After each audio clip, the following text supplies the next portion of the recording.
ये लाहौर में एक मामूल का दिन था। वो अड्डे पर मौजूद अपने कमरे में खातों से भरी मेज लिए बैठा था। अचानक उसकी नज़र खिड़की से बाहर पड़ी और उसकी आंखें फटी की फटी रह गईं।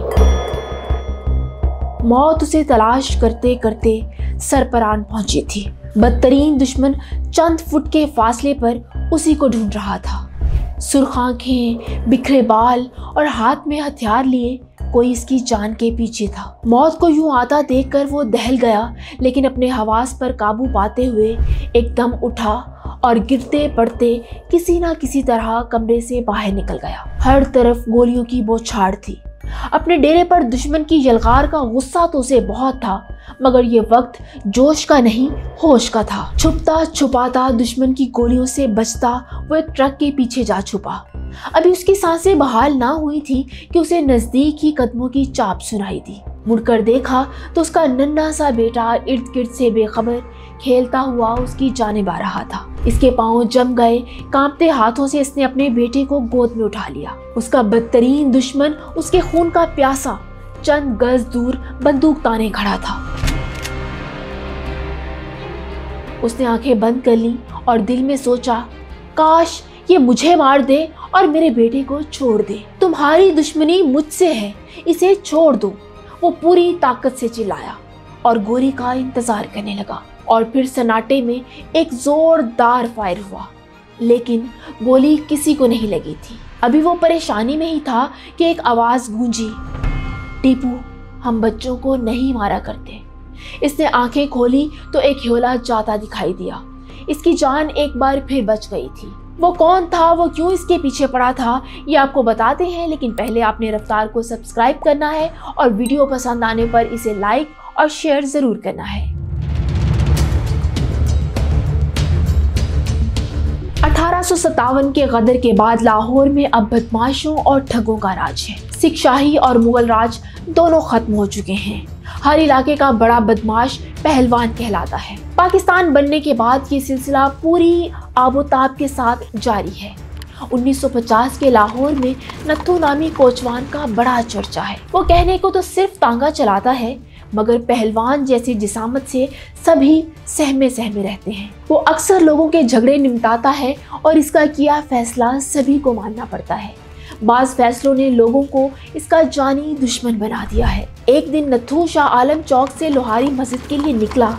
अभी कुछ दूर ही चला था कि यकायक इस पर किसी ने खंजर से हमला कर दिया। पे दर पे वार से नत्थू निढाल होकर जमीन पर गिर पड़ा और वहीं तड़प तड़प कर दम तोड़ दिया। नत्थू को दुनिया से गए कुछ ज्यादा वक्त नहीं हुआ था कि इसकी गद्दी इसके बेटे ने संभाल ली। अमीरुद्दीन उर्फ बिल्ला।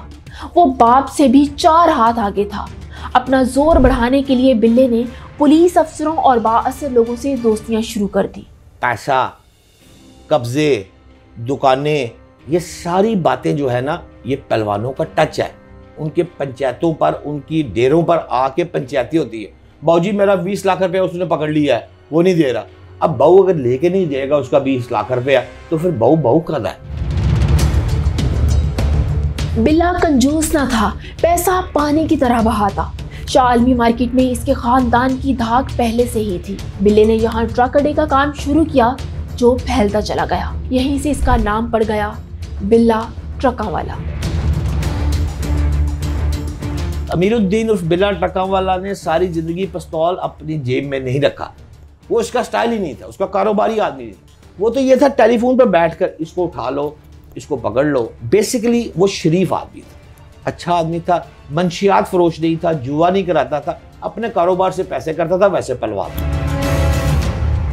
लेकिन यह कहानी बिल्ले की नहीं, इसके बेटे की है, जिसे दुनिया टीपू ट्रकांवाला के नाम से जानती है। ट्रकांवाला खानदान कश्मीरी है, जिसमें कई नामी ग्रामी पहलवान गुजरे हैं। इनका गुड्स ट्रांसपोर्ट का बड़ा कारोबार है। पूरे मुल्क में इनके सैकड़ों ट्रक्स सामान लिए फिरते हैं। ट्रकांवाला का डेरा कैसे इश्तिहारी मुजरमों की पनाह का बना, जमीनों पर कब्जे से लेकर कत्ल तक जराइम का कारोबार कैसे पनपता चला गया, ये हम आपको आगे चलकर बताएंगे। हाँ, तो यहाँ बात हो रही थी बिल्ला ट्रकांवाला की, जिसने 3 दोस्तों को मिलाकर एक ग्रुप बनाया। अलियास जट, जो फैसलाबाद में पीपल्स पार्टी का रुकन असेंबली था। पीला पहलवान जो सोने के स्मगलरों में डॉन मशहूर था और सूबाई असम्बली का रुकन भी था, एसपी अमानुल्लाह। बंदे फड़काने में इसका भी कोई सानी न था। ये सब शाह आलम चौक पर बिल्ला ट्रकावाला के डेरे पर रोज महफिल लगाते। आप नाम सुनती होंगी आबिद बॉक्सर या राशिद अमीन बट, ये इनसे बहुत अबव एक नाम था एसपी अमानुल्लाह। वो बाद में करता था, बंदा पहले फारग कर देता था, वो भी बिल्ला ट्रकों वाला। अब 4 दोस्त बन गए, अलियास फैसलाबाद, पीला पहलवान 2, अमीरुद्दीन उर्फ बिल्ला ट्रका वाला और एसपी अमानुल्लाह, यानी पुलिस भी आ गई बीच में, पहलवान भी आ गए। अब इन्होंने पंजाब पर हुकूमत शुरू कर दी, एक यूनिवर्सिटी खोल ली जिसमें क्राइम के लोग परवरिश पाते हैं। अब बिल्ला लाहौर अंडरवर्ल्ड का बादशाह बन चुका था। हर गैंग और हर इश्तिहारी इसकी पहुंच में था। शफीक उर्फ बाबा, हनीफ उर्फ हनीफा, अकबर उर्फ जट, हमायूं गुज्जर और भोला सनियारा जैसे बड़े बदमाश इसकी मुट्ठी में थे। गैंगस्टर्स थे हनीफा और बाबा, जो दोनों सगे भाई थे। बिल्ला उनको भी अपने बच्चों की तरह अजीज रखता था और वो उसी तरह पले बड़े जैसे टीपू पला बढ़ा। एक इशारे पर ये लोग वो कुछ कर गुजरते कि इलाके में बिल्ले की धाक बैठ जाती। जी हाँ, बाबा और हनीफा टीपू के पक्के यार थे। बिल्ला ट्रकावाले की सरपरस्ती में ये दोनों भाई इलाके में छोटी मोटी वारदातें भी किया करते थे। एक रोज दोनों ने अकबरी गेट में एक रिहायशी अमीरुद्दीन तारावाला को 2 दोस्तों समेत कत्ल कर दिया। मुकदमा हुआ तो बाबा और हनीफा के साथ बिल्ले का बेटा टीपू भी नामजद था। बिल्ले ने कमाल होशियारी से अपने बेटे का नाम पर्ची से निकलवा दिया। बाबा और हनीफा से कहा कि वो अभी अपना जुर्म कबूल कर लें, बहुत जल्द इन्हें जेल से छुड़वा लिया जाएगा। लेकिन ऐसा ना हो सका। बाबा और हनीफा को 7 साल कैद हो गई।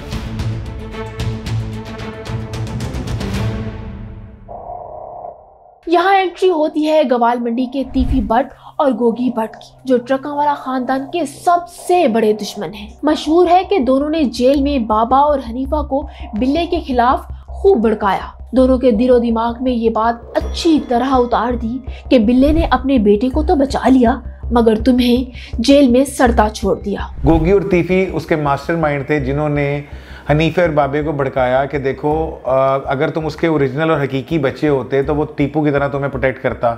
टीपू ने बंदा मर्डर किया, तुमने नहीं किया, तो टीपू जेल नहीं गया, तुम्हें उसने जेल भेज दिया, ये इल्ज़ाम अपने सर रखे, तो लिहाजा तुम उसके असल बच्चे तो ना हुए। फिर तुम में और टीपू में फ़र्क है।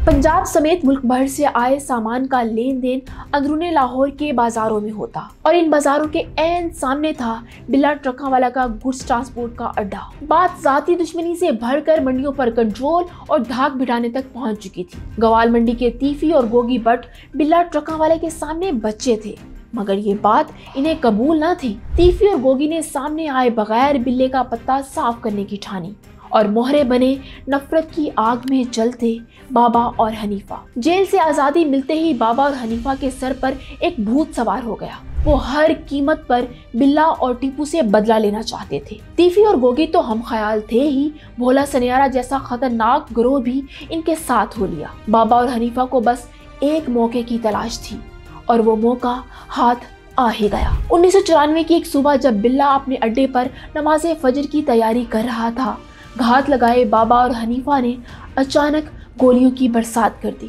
बिल्ला ट्रकावाला को संभलने का मौका ही ना मिला और वो अपने ही अड्डे पर कत्ल हो गया। यहाँ शुरू होती है लाहौर अंडरवर्ल्ड की वो कहानी जिसने लाहौर में खूनी दुश्मनी का बाजार गर्म कर दिया।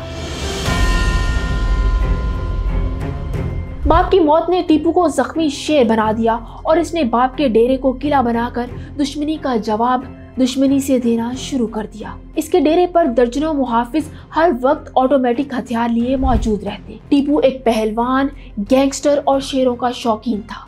अपने डेरे पर भी इसने 10 शेर पाल रखे थे।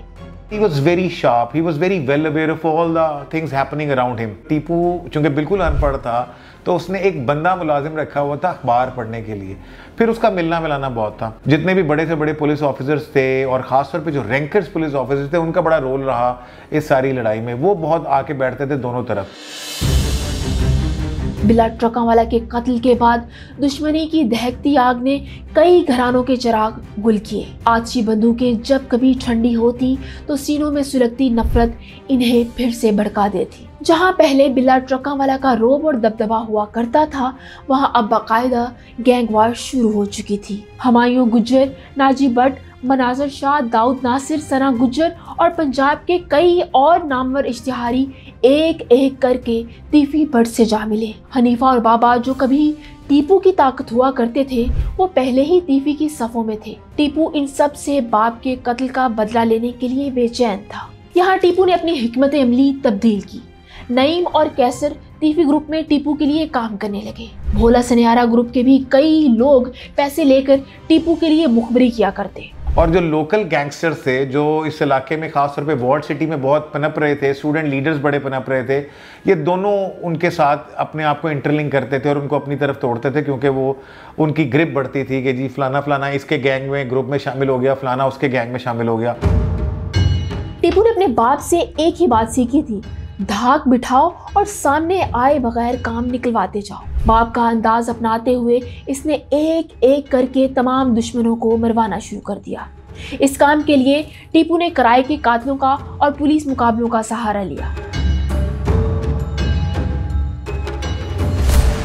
टीपू बिल्ला ट्रकांवाला से ज्यादा खतरनाक साबित हुआ। पहले इसने भोला सनियारा को जमरूद में मुखबरी करके मरवाया, फिर नाजी भट्ट और हुमायूं गुज्जर जैसे गद्दार भी मारे गए। इंस्पेक्टर नवीद ने शाहदरा में पुलिस मुकाबले करके इन्हें गोलियों से भून डाला। टीपू ने ना तो तीफी भट्ट के दाऊद नासिर को छोड़ा और ना ही सना गुज्जर को। अगली बारी लब्बा मोटी वाला और कालिया की थी। एक एक करके सब खाक और खून में तड़पते दिखाई दिए। 90 की दिहाई में शाह आलम गेट और अंजुने लाहौर में टीपू ट्रकों वाला खौफ और दहशत की अलामत बन चुका था। तीफी भट्ट भी मौत बांटने के खेल में टीपू से पीछे न था। दुश्मनी की आग में दोनों गिरोहों ने करोड़ों रुपए झोंक डाले। एसएसपी से लेकर कांस्टेबल तक पुलिस का हर फर्द इस लड़ाई का हिस्सा बनता चला गया और पूरा शहर जलने लगा। यही वो जमाना था जब इंस्पेक्टर आबिद बॉक्सर के पुलिस मुकाबले शाह सुर्खियों की जीनत बनते। इश्तिहारी एक एक कर खत्म हुए तो टीपू और तीफी ने एक दूसरे पर मुकदमा करना शुरू कर दिया। कहते हैं दुश्मनदारी के भी कुछ असूल होते हैं। टीपू और तीफी की दुश्मनी से इनकी खवातीन अब तक बची हुई थी, मगर एक रोज टीपू ने रेड लाइन क्रॉस कर ली। पुलिस में एक दोस्त के जरिए इसने हनीफा और बाबा की खवातीन को उठवा लिया। खवातीन के साथ नारवा सलूक कभी मैंने नहीं सुना कि इनके हाथों कभी हुआ हो। अच्छा, लेकिन अगर इनकी खवातीन को टच किया जाए तो ये पागल हो जाते। हनीफा और बाबा अपनी खवातीन पर आंच आती देखकर गुस्से से पागल हो गए। अब इन दोनों ने बाप के बाद बेटे को सबक सिखाने की ठानी। 2003 में टीपू पेशी पर आया तो लाहौर कचहरी के बाहर इस पर एक बड़ा कातलाना हमला हुआ। यह हमला मुबीन भट्ट के जरिए किया गया, जिसे टीपू के 5 गार्ड मारे गए और वो खुद भी शदीद जख्मी हुआ। ऐवान अदल आपको याद होगा, वो तारीख पर जाता है, वहां पर फायरिंग शुरू हो जाती है। 5 अफराद मौके पर एट द स्पॉट मर्डर हो जाते हैं। अच्छा, टीपू के लेफ्ट राइट गोलियां चल रही हैं, लेकिन वो भागकर मजिस्ट्रेट की अदालत में चला गया। वहां से वो टीपू बच निकलता, बाकी 5 अफराद मर जाते। वाकई का मुकदमा तीफी और गोगी भट्ट पर दर्ज हुआ। हनीफा और बाबा ने टीपू पर कई कातलाना हमले करवाए, मगर वो हर बार बच निकला। टीपू के पास एक शराड होती थी ग्रे कलर की, और टीपू उसमें फिरता भी था और कई दफा नहीं भी फिरता था, तो वो शराड पे बहुत अटैक हो चुके हुए थे। 2 मोटरसाइकिल पर सवार 4 अफराद अड्डे में घुस जाते हैं। अंधाधुंध फायरिंग होती है। टीपू अपनी कुर्सी से अपने दोस्तों के साथ बैठकर एक ट्रक के पीछे छुपता है और वहां से फिर अल्लाह पाक उसको बचाता है। फिर एक वाकया ऐसा आता है, अड्डे में दाखिल हो रहा है, सामने घात लगाकर हनीफ और हनीफा और शफीक और बाबा बैठे हुए हैं। अब ये हनीफ और हनीफा जब उसको शूट करने लगता है, उसकी गन के सामने उसका रेंज आता है, तो टीपू की गोद में बलाज होता है। उस वक्त हनीफे ने वो गन उठा ली बलाज से।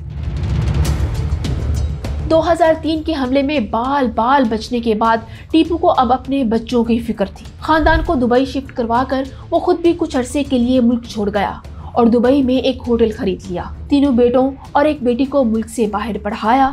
टीपू कोई मामूली आदमी नहीं था।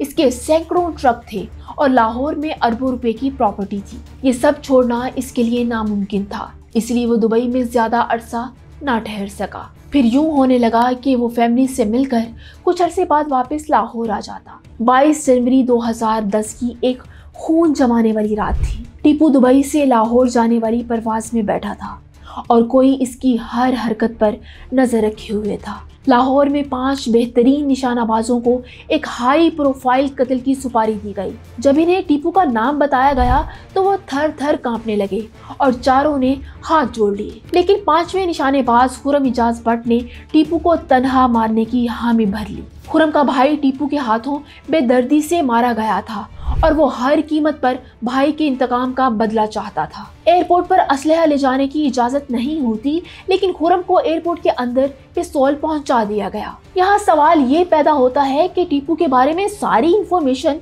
आखिर दे कौन रहा था। ये काम अंजाम दिया एक रकासा ने, जिसकी मुखबरी टीपू को मौत की दहलीज तक ले आई।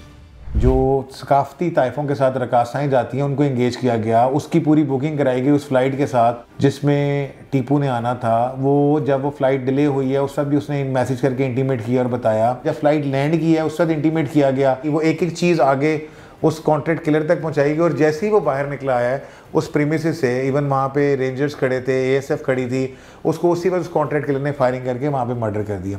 उसकी 4 गाड़ियाँ और फुल स्क्वाड गनमैनों का बाहर खड़ा है। आरएफ अमीर टीपू उतर के बाहर आता है, कार पार्किंग में आके अपनी गाड़ी में बैठे लगता है तो वहां पर एक शख्स खुर्रम नामी शख्स खड़ा है, जो कि अपने पिस्टल से 1 to 1 मुकाबला होता है और आरएफ अमीर टीपू को उसी स्पॉट पर मार देता है। टीपू 48 घंटे म्यो अस्पताल में मौत से लड़ता रहा और फिर ये जंग हार गया। जान चली गई, लेकिन दुश्मनी अभी भी बाकी थी। टीपू जाते जाते अपने बाप के कत्ल से शुरू होने वाली 16 साला दुश्मनी अपने 18 साला बेटे अमीर बालाज को विरसे में दे गया। बालाज ने अपनी जिंदगी का बड़ा हिस्सा दुबई में गुजारा था, जहां वो और इसके बहन भाई बेहतरीन स्कूल्स में पढ़ते थे। बाप के कत्ल के बाद अब बालाज को डेरा संभालना था, मगर वो अपने खानदान को विरसे में मिली दुश्मनियां खत्म करना चाहता था। टीपू हमेशा ये कहता था कि मैं अपने बाप का बदला लूँगा, वो नहीं ले सका, वो मर गया। उसका बेटा ये कहता था कि मैं अपने बाप का बदला लूँगा, तो अगर उसने बदला लेना था तो फिर सुलह सफाई कहाँ से होगी। अगर सुलह सफाई वाली बात थी तो फिर बड़ी देर पहले इनकी सुलह सफाई हो रही थी और बहुत ज़्यादा लोगों ने इनकी सुलह सफाई की कोशिश की और श्योरिटी कोई नहीं है, क्या पता वो सुलह में एक दूसरे को मार दें। तो इसलिए किसी ने भी ये रिस्क नहीं लिया, कोई इसकी गारंटी लेने को तैयार ही नहीं था ऑन एनी लेवल। टीपू के बाद बंदूकें कुछ अरसा खामोश रहीं, मगर दुश्मनी का अलाव ठंडा ना हो सका। अमीर बालाज ने एक इंटरव्यू में कहा कि मेरा बाप कत्ल हो गया और दुश्मनी का ढोल मेरे गले में डाल गया। मेरी मजबूरी है कि मुझे ये ढोल बजाना ही पड़ेगा। बालाज जब भी दुश्मनी खत्म करने की बात करता, कोई ना कोई इसके सामने आकर इसे अपने रिश्तेदार का खून याद दिला देता। उधर तीफी भट्ट गैंग को यह खतरा था कि बालाज इनको नुकसान पहुंचा सकता है। वो ये मानने को तैयार ही नहीं थे कि टीपू का बेटा दुश्मनी खत्म करने में मुखलिस हो सकता है। 2016 में भट्ट गैंग ने जमीनों पर कब्जा किया तो बालाज दीवार बन गया। यहाँ इसे पैगाम दिया गया कि अगर वो रास्ते से ना हटा तो बाप की तरह इसका पत्ता भी साफ कर दिया जाएगा। अगर आप तीफी के घर की तरफ जाते हैं तो वो 1 किलोमीटर दूर कैमरे लगे हुए हैं, 1 किलोमीटर दूर गुलबाग में वहाँ पे गार्ड्स खड़े हुए हैं। रात को वहाँ पे इतनी लाइट होती है तो वहाँ पे कोई जा नहीं सकता था, कोई पहुँच नहीं सकता था। और आप कभी देखें कि गोगी तीफी की मूवमेंट आपको पब्लिकली नजर ही नहीं आएगी या उनके किसी भी और बंदे की। टीपू के जवान साल बेटे की जान मुसलसल खतरे में थी। बालाज अगर अपने डेरे की 4 दीवारी छोड़कर कहीं भी निकलता तो असलहे से लेस मुहाफिजों का काफिला उसके आगे पीछे होता, लेकिन ये किले जैसा डेरा और मुहाफिजों का टोला ना तो दादा की जान बचा सका ना ही बाप की। ट्रकांवाला खानदान के नसीब में एक और मौत लिखी जा चुकी थी। 19 फरवरी 2024 लाहौर की एक निजी सोसाइटी में अजीमुल शान तकरीब जारी है। डीएसपी अकबर के घर में शादी के लिए रास्ते पे जगह जगह पुलिस वाले खड़े हैं। यहाँ आने वाले हर शख्स को 2 सिक्योरिटी लेयर से गुजरना पड़ता है। असलहा तो दूर, यहाँ सुई लाने की भी इजाजत नहीं। तकरीब में एक फोटोग्राफर काफी देर से लोगों की तस्वीरें उतार रहा है। वो कभी स्टेज तो कभी मेज के इर्द गिर्द मेहमानों के पास दिखाई देता है, लेकिन इसकी नजरें बार बार एंट्रेंस गेट पर उठती हैं, जैसे वो किसी का बड़ी बेचैनी से इंतजार कर रहा हो। सब मेहमान आ चुके हैं, लेकिन डीएसपी अकबर को तो बस अपने अजीज दोस्त का इंतजार है। बालाज अपने लाओ लश्कर के साथ डेरे से निकल चुका है। पिछले 1 माह से इसके आने जाने पर किसी की कड़ी नजर है। खून का प्यासा दुश्मन एक एक लम्हे की रिपोर्ट ले रहा है। बंदूक बरदार मुहाफिजों से लदी गाड़ियां अमीर बालाज को लिए उड़ती हुई अपनी मंजिल तक आ पहुंची। अमीर बालाज शहजादों की तरह मुहाफिजों के झुरमुट में नमूदार हुआ तो ऐसा लगा जैसे सिर्फ डीएसपी अकबर को ही नहीं, सभी को इसका इंतजार था। कौन होगा जिसे टीपू ट्रकों वाला और उसके बेटे की पहचान ना हो। अमीर बालाज हाथ मिलाता आगे बढ़ने लगा। फोटोग्राफर भी तस्वीरें लेने पहुंच चुका था। वो कई बार अमीर बालाज के नजदीक होने की कोशिश करता मगर गार्ड्स इसे पीछे धकेल देते। आखिरकार वो अपने मकसद में कामयाब हो गया। बालाज बिल्कुल सामने था जो फोटोग्राफर की मौजूदगी से बेखबर दोस्तों से मिलने में मसरूफ था। अचानक फोटोग्राफर ने कैमरा फेंक कर अपने लिबास से एक पिस्तौल निकाली। मुहाफिजों ने पहला फायर सुनते ही जवाबन गोलियों की बौछार कर दी, लेकिन बहुत देर हो चुकी थी। 4 गोलियां अमीर बालाज के जिस्म को छलनी कर चुकी थी। कुछ ही लम्हों में 2 बेजान लाशें जमीन पर पड़ी थी, जिनके खून से सारा कारपेट सुर्ख हो चुका था। बालाज एक रोज कबल बारात पे भी जाता है और फिर वलीमे पे भी जाता है। एक ही शादी पर इस लेवल के दुश्मनदार आदमी को 2 दिन जाना हमारे लिए हैरान कुन अमर है। इल्ज़ाम उस पर यह है एहसन शाह पर कि उसने तीफी भट्ट साहब से 50 लाख रुपए लिए और 4 करोड़ रुपए डन हुए थे इस पॉइंट के ऊपर कि मैं आपको इसकी मुखबरी दूंगा। वो उस वक्त जब मर्डर हुआ वो उस वक्त सऊदी अरब था। वो वीडियो कॉल करके कह रहा है मैं आपको अल्लाह का घर दिखा रहा हूँ। हो सकता है साथ उसके बाकी एटमॉस्फेयर को चेक कर रहा हो कि इस वक्त बालाज किस पोजीशन पे बैठा हुआ है, किस तरह मारा जा सकता है। ये मुखबरियाँ इनको दोस्त नहीं, इनको दोस्त दुश्मन कह सकती है, दोस्त नहीं होते। ये कॉन्ट्रैक्ट किलर नहीं था, ये उस गैंग का प्रॉपर एक हिस्सा था और यही वजह थी कि उसने मकतूल के कत्ल को इंश्योर करने के लिए ऊपर जाकर रख कर पिस्टल ब्रस्ट फायर किया है और मैगजीन खाली की है। पुलिस अपनी इन्वेस्टिगेशन में इनिशियली इस चीज़ को प्रूव कर चुकी है कि TV was behind this murder and that was the reason कि before this murder he escaped. तीनों पर्टिकुलर केसेस में इन दादे को, बाप को और बेटे को, तीनों पर्टिकुलर केसेस में इनके अपनों ने इनके साथ गद्दारी की और इनको मार दिया। तो सबसे ज़्यादा जो वीकेंड साइड पे रहा या लूजिंग एंड पे रहे वो तो यही लोग रहे। भट्ट और ट्रकांवाला की ये दुश्मनी 40 साल पुरानी है। इस दौरान 3 नस्लें गुजरी और सैकड़ों अफराद दुश्मनी की आग में जल गए। बिल्ला से बालाज तक इस लड़ाई में ज्यादा नुकसान ट्रकांवाला फैमिली ने उठाया। अमीर बालाज सुलह चाहता था पर मारा गया। बालाज के भाई भी दुश्मनी जारी रखने के हक में नहीं है। बड़ा जो है वो बालाज है, नंबर 2 मसहब है, फतह है तीसरा, और पढ़े लिखे है। जो दूसरा भाई इस वक्त अब केस की पैरवी कर रहा है, लेकिन देखना यह है कि अब होता क्या है। हो सकता है बालाज के खून के साथ ही बरसों पुरानी दुश्मनी का ड्रॉप सीन हो चुका हो, लेकिन लाहौर में जुराइम की दुनिया अब भी मौजूद है। कई गैंगस्टर्स आज भी भट्ट और ट्रकांवाला की जगह लेने के लिए बेचैन हैं और इन्हें काबू करने वाला कोई नहीं।